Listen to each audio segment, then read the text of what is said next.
Шығыс Қазақстан облысы Өскемен қаласы.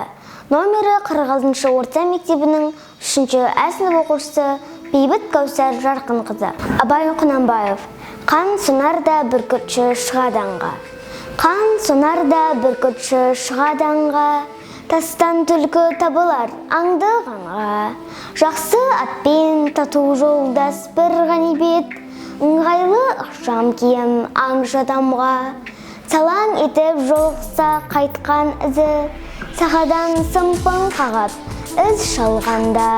Бүркітші тау басында қағушы ойда, іздің бетін түзетіп аңдағанда.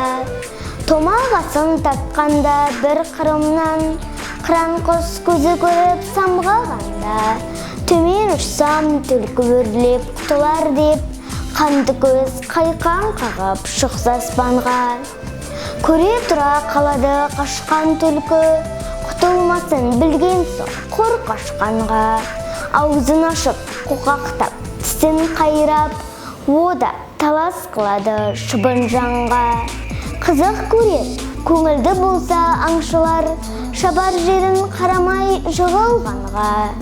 Қырық пышақпен қыржыңдап тұрған түлкі, одағы осал жау емес қырампанға. 8 найза қолында көз аудармай, батырда аял қылмайды ертең таңға. Қанат құйрық суылдап ысқырады, көктен қыран сорғалап құйылғанда.